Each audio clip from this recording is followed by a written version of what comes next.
It's an annual Christmas movie extravaganza. So we will watch this year. I think we should watch Home Alone. No. I've already got one picked out. We're watching a new Hallmark classic, Christmas on Call. Okay, Hallmark movies, they're exactly the same. It's like small town girl comes back, no, big town lawyer. It's someone comes back to town and they don't want to fall in love, and they do, and there's some guy who ends up being Kris Kringle. People like it because it works. And this coming from the guy who just bought his 5th Subaru Outback. That is true. Why do people buy Outbacks? I think they don't like change. Yeah, they kind of all are the same. Same size, same shape, same engine, same roof rack, same... Okay, let's watch a Hallmark movie. Hi, I'm Dad. And I'm Kristen. And today we're going to review and compare the 2024 Outback to the 2019 Outback? Yeah, we've had quite a few, so it's easy to get confused. Is the 2024 better? Is it worth it? You'll find out soon. Is it cool or is it crap?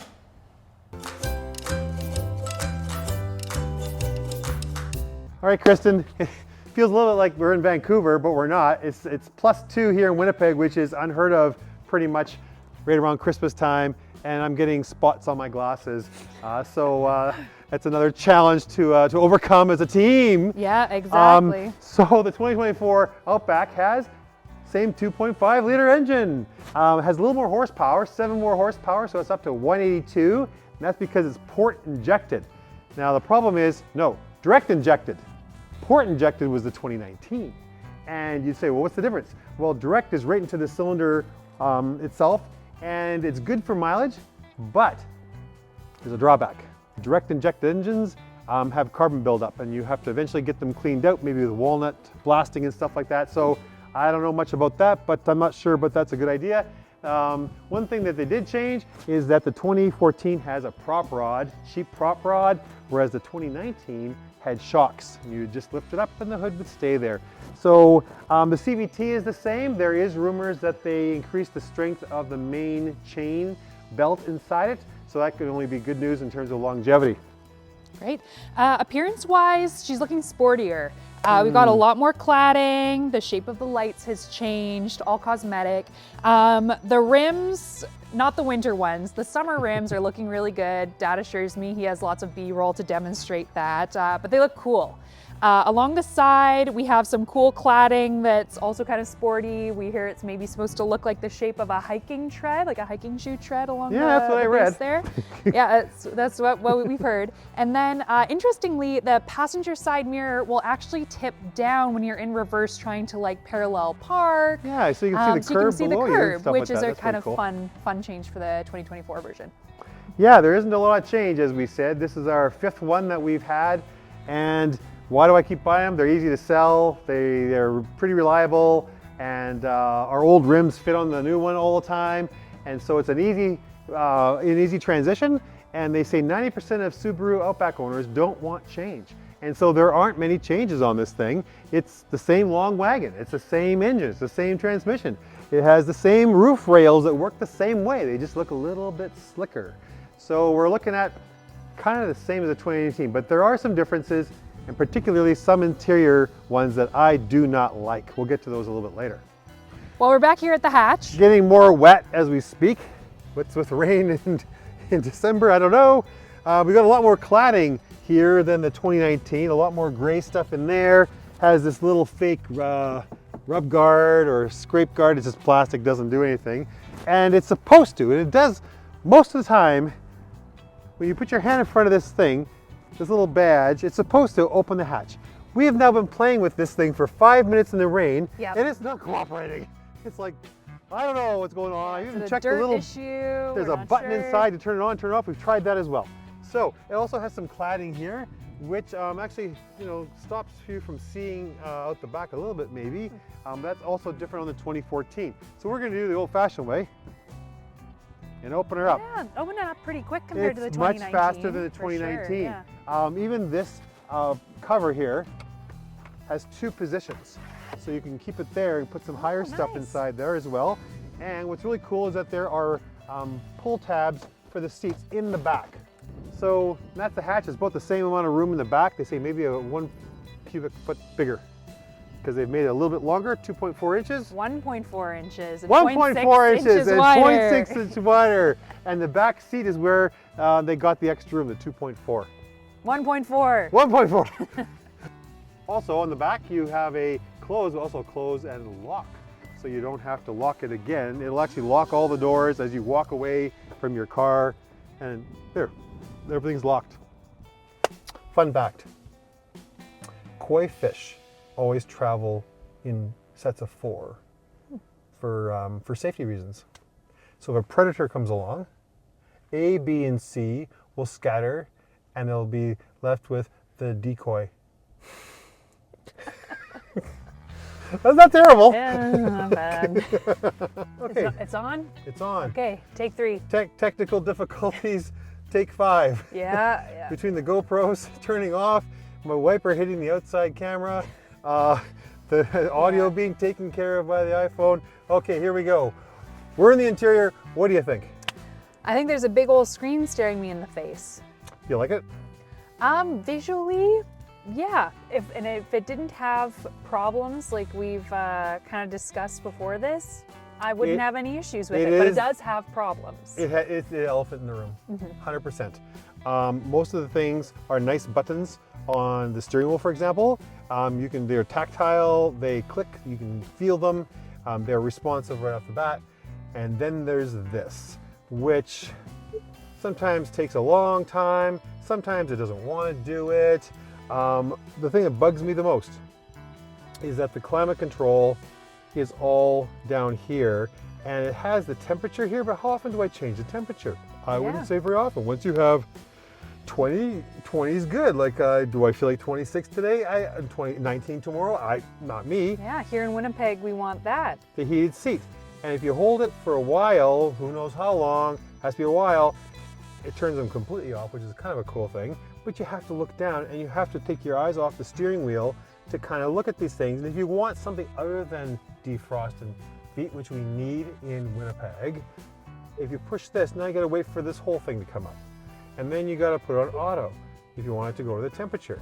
But then it's gonna send things where it wants it to. Maybe to the defrost, maybe to the feet. Yeah. I want control over that. So then I have to change it and go into auto and then turn down, go push this, and then now it'll auto fan, but it'll stick to defrost and feet. So that's a pile of hooey, and I don't like it very much. And there's everything else is like buried in here to find things in terms of even your car, your settings in your car. There's like half of them are buried into the car over here. Oh, yeah. And then you got to go into eyesight and try to turn off the assist monitor. Oh, there's another thing I do not like. The Limited has a little sensor that watches you when you come in, and it recognizes you if you set it up. Sounds fantastic. Sets my seat, sets my mirror, doesn't set this one. Apparently even sets the climate control. Cool. Except sometimes it doesn't recognize it. It's like, it's me, man. It's me. I'm not trying to fool you. And then it watches you. I say it watches you, and if you happen to be looking anywhere else but straight ahead, at the screen when you're dealing with the climate control, it's going to start beeping at you and going, pay attention to the road, eyes on the road. It's like, so I feel like I'm in Wall-E. Yeah. With all the people, and the entire ship is doing everything for them. They're just floating around on these chairs. I feel that this has taken over a little bit of that. So that's the one thing I don't like. I don't like the fact that it has auto start and stop, and I have to turn it off every single time. Yeah. It'll turn off when it wants to and start up, and this has a bit of a jerk, and I have B-roll of that as well. And you drove this. What did you think about driving it? I, like you, I'm kind of a button and knob person. I like being able to feel like, is it clicking or not? Something we notice in the interior here is that, you know, if you've watched the show before, you know we hate one thing on interiors, and that's piano black plastic. And there is a lot, you can see I've already fingerprinted it there, but and there's scratches. I got some B-roll of scratches so all we over hate here. piano black. It's just not a good interior material. And then I also noticed that interior material. You did a good job. You did it right. Well, why are you drawing attention to it? Now we're gonna have to cut me saying interior materials correctly again. And then there's also a phone charging station here, but then not a lot of room for other things like my keys. There's no room. It's so skinny. All it does is fit the phone. And I haven't charged my phone here because I don't need to. I don't know. Like mine lasts all day. I'm not sure what people are doing that need it charged. But it apparently heats it up so much it stops charging. So what use is that? In the States, you can buy the parts to change it into the low-end cubbyhole. And I think it's only like 20 bucks. And so I'm thinking about buying those parts and taking this apart and getting rid of the charging pad. Yeah. So I can put things like keys or sunglasses or something quick. There's nothing to put in here except for these cup holders, or if you want to bury it in this armrest, which is pretty good. It's got the deep part, that's really, really full of crap. And then it's got the high part. Nice. So that's really, really nice. And I do like, it's quite a bit of soft materials around here. It does look quite nice. I think it's well styled. It's not that different than, of course, the other ones that we've owned. Yeah. And so, yeah, I think that it's nice, but this part here is just ridiculous. I like the leather on these seats, I think, a little bit better than 2019. I think the materials are a little bit nicer. It has more bolsters on the sides, and it has this extension for longer legs that can be pulled in and out. Some people call it the crumb catcher because there's a little loop of leather between the two pads, and so when you look at that, all your crumbs fall into there. And I've actually pulled crumbs out of there, and I'm pretty careful. I also like the seat goes lower than the 2019 because I felt I was always a little high. And for me, a big deal is that this mirror can bend out more so I can see more of the lane than the 2019. I felt I always had to move my head a little bit. So that's a big deal for me. And I'm not sure if it'd be a big deal for everybody else. What about the lighting? I think the lighting's pretty nice. Yeah, that's one thing that they do really well is that the lighting is well thought out. They've got like puddle lights under the doors. They've got good lights up here and in the back. And then they even have one on the kind of exterior, on the hatch itself, instead of just inside the hatch. Yeah, because usually it's pretty dark, even with that light from interior. And then there's another 2 LEDs sitting in the hatch. So that was well thought out. You know what? It's little incremental things that are good. And then there's a big thing in the middle of the dash that's not very good. Yeah, we will say when thinking about comparing the 2024 to the 2019 Outback is that the 2019 didn't have these issues. It had way more tactile buttons, the screen was smaller, and we personally preferred that better. Now, well, you were talking about how much you hate auto vehicle hold. AVH. It's on my Civic, it's on this car, and for those that don't know what that is, it basically, when you push that button, now, every time I brake, the car will actually put on the emergency brake and hold the car in drive, like at a stoplight, and you can take your foot off the brake and have a relaxing, you need the brake time. Did my eye roll come through strongly enough there? And then, when you push the brake pedal or the gas pedal, it will take the brake off automatically, and I'm like, how lazy do people have to be these days that this is a good option? And it's on a lot of cars now, and I've read some reports on some people responding to this going, I love this thing. It makes my drive so much more less stressful. Not stressful, tiring. I think tiring was the word. Yeah. You can't push a brake pedal. You shouldn't drive a car. Yeah, unsubscribe if you're an auto vehicle hold fan. Oh boy, now we're down to half our subscribers. We didn't want them. Okay. So I have a mystery donut here. Kristen doesn't know what I've brought. Yeah, to, I've been uninvolved in the selection process. Both me and my brother are betting that it's Walnut Crunch. All right, and why did you think it was Walnut Crunch? It just seems like a bit of naturey, like there's some nuts, it's got some grit in it, but like it's still kind of like a little fancy, like it has a nice glaze, so it just kind of feels like an Outback. Feels like an Outback. Do you remember the donut that we had the last time we did 2019? I think we did apple fritter. Why did we do an apple fritter? I thought for maybe the same reason. It's a bit rustic. Yeah, kind of a little rustic, very popular. Yeah, because the Outback is very, very popular. It's the #1 selling vehicle in the Subaru lineup. Mm-hmm. And so, but do you remember what happened to that donut? Oh, is that the one you sat on? That's the one by accident. And so it was half squished. And yet, you know, it's Still still delicious, it's still delicious, and it represented that car there. And so this is supposed to be incrementally better than the last model. Oh, it's an unsquished so apple it's an fritter. unsquished apple fritter. Wow. Thank you. Days old though. Well, I got it in the box. I saved it. I froze it. Oh, okay. There you go. Let's see. Does it do it justice?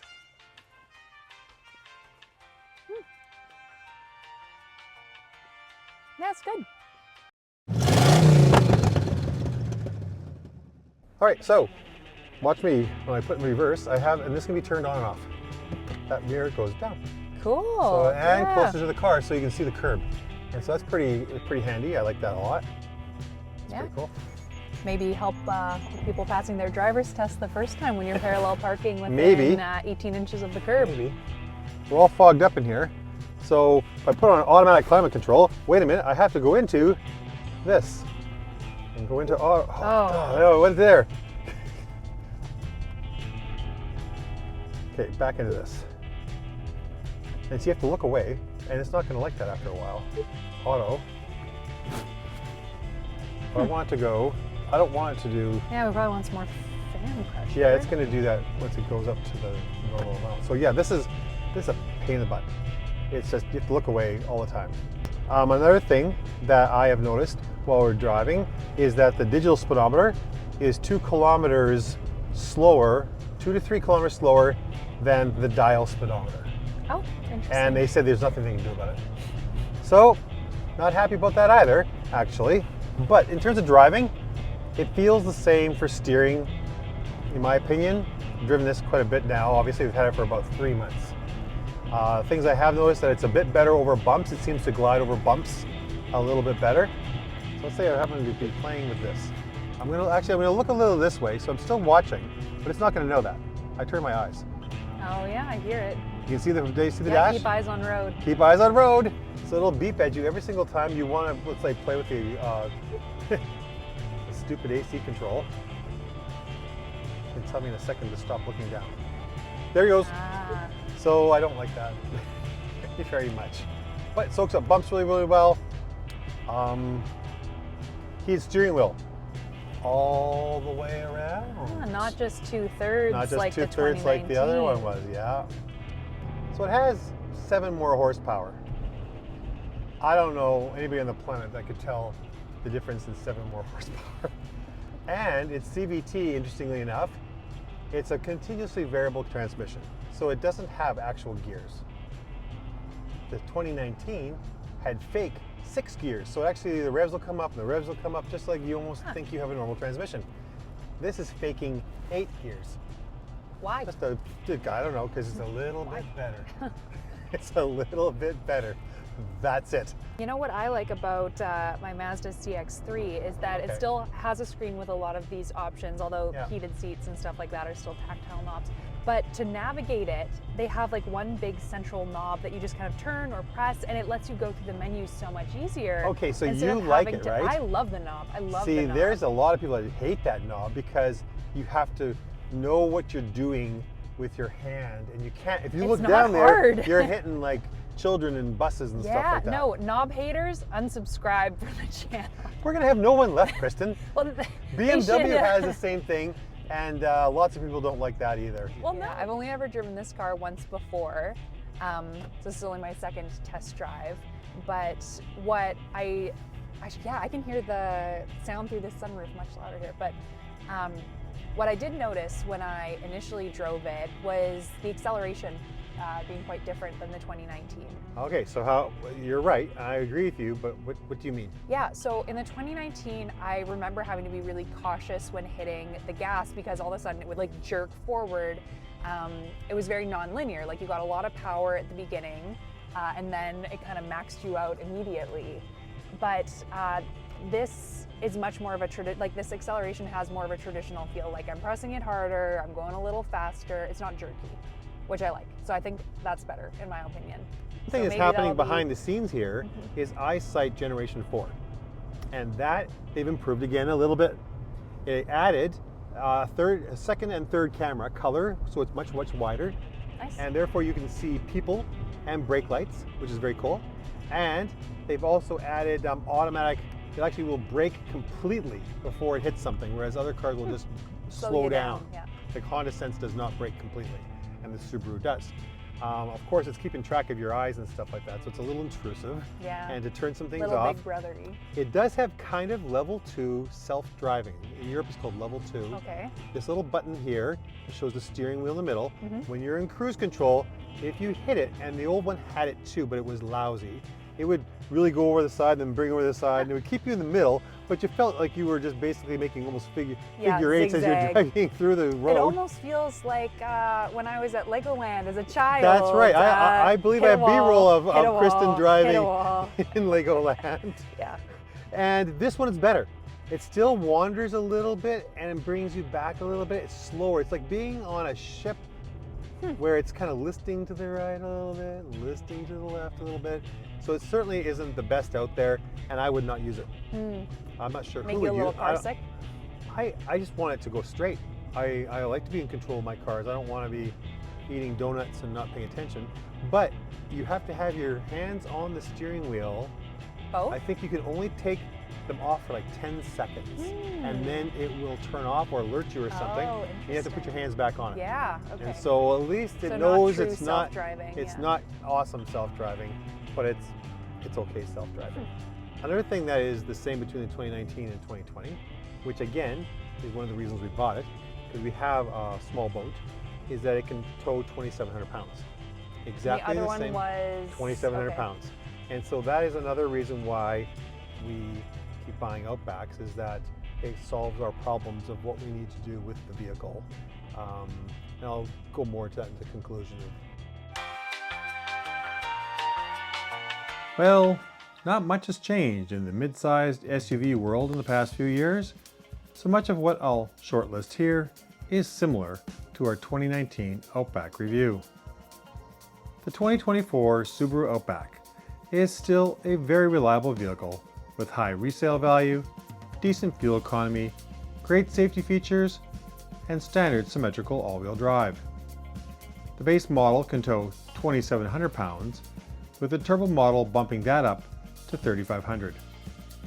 The 2024 Outback is still underpowered in the base form.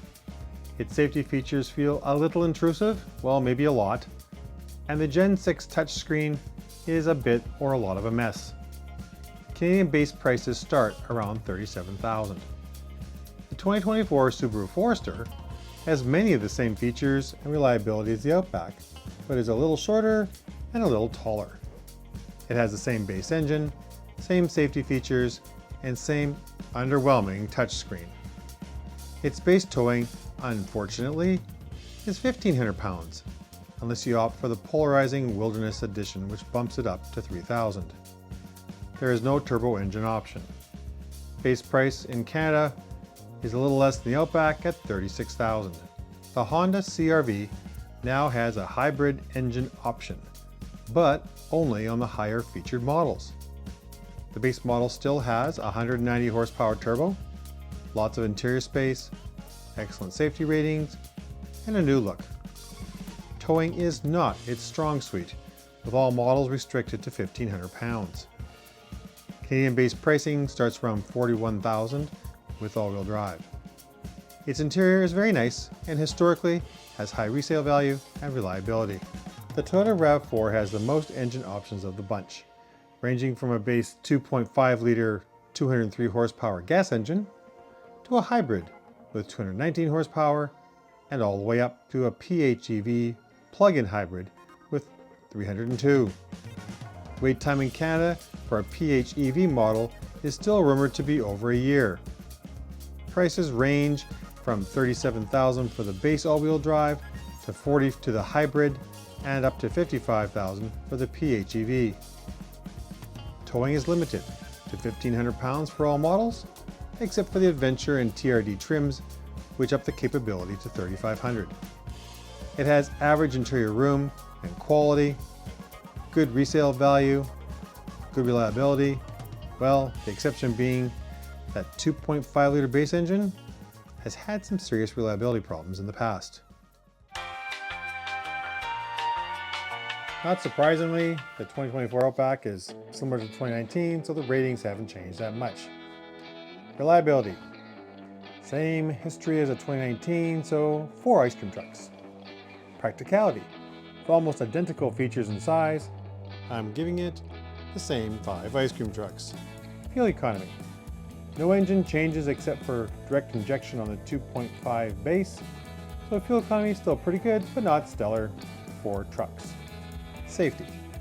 Subaru is still on top of its game with its newer version of EyeSight, though I think it's getting too intrusive and some of the nannies have to be turned off. Well, try finding them. And every time you start the vehicle, they're back on. It's safe but annoying. I continue to award it though 5 full ice cream trucks. Performance. The base 2.5 is pretty lethargic and handling is geared towards perhaps rougher roads, not spirited driving. So I'm only giving it 2 trucks. 3 if you get the turbo engine. Technology. Although it has lots of technology, how it's implemented is a concern. Too many intrusions by the system and hard to reach menus to adjust too many options is a downgrade from the 2019 version. 3 ice cream trucks. Quality. The interior generally seems nicer, but cutbacks on prop rods, potential port injection problems down the road, speedometers that don't match speeds, and too much piano black drop my evaluation to 3.5 trucks. Aesthetics. I think this Gen 6, and particularly this mid-model revision, actually look pretty good. I'm not sure I like all the extent of the black cladding, but I admit it does make it look tougher. 4 ice cream trucks. And finally, value. With standard all-wheel drive, a world-class safety system, tons of versatility, high reliability and resale value, and a lower starting price than many of its competitors, I'm ordering the 2024 Outback a full 5 ice cream trucks. Okay, conclusion time, Kristen. Yep. So, what do you think of the 2024 Outback, even comparing it to the 2019? Yeah, I give the 2024 Outback exactly 0.25 less ice cream cones than I gave the 2019 Outback, because I don't remember what I gave it. Just a little less. Yeah, just a tiny bit less, like an increment less, but not a full ice cream Why? cone. Why less? I hate the touchscreen so much that it truly has detracted from my score. Would you buy a 2019 over a 2024? I would rather buy it. It's close. I think they're both good cars. They are, like, that's why they're getting the ice cream cone still, but I'd prefer to get a 2019 because I'm a button and knob kind of person. Button and knob kind of person. And I'm going to give it, me agreeing with you again. I know what I gave it last time because I actually checked, did my homework, and I had given it 4.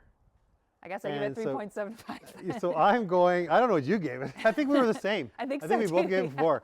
Anyway, I'm giving it 3.5. I'm taking a little bit more off because we've had more problems with this particular one, with some rattling in the headliner and noise through the screen, and the fact that it has the speedometer in the dash does not, the digital does not match the dial. Well, I don't think it's fair to detract for a car-specific problem. Well, no, they said they can't fix it. No, but for the okay, that sounds. Okay, but maybe I'm wondering if it's not as reliable. Like it has, it's missing shocks for the hood. It has a touch screen problem. It's intrusive in terms of the driver safety things and me wanting to look at it. It annoys me a little bit, so it's a little bit less. But I do like cars that are, less kilometers, and this one hopefully will be really great once they fix it. I do like the outside. I think the outside looks a lot better. The seats are better. Incrementally, it's a lot better. Except for, okay, let's just go for the touchscreen is really kind of terrible. And maybe the eyesight's got a little bit too intrusive. So 3.5 ice cream trucks, and we're sticking by that theory as we're getting pelted with rain again. Weird.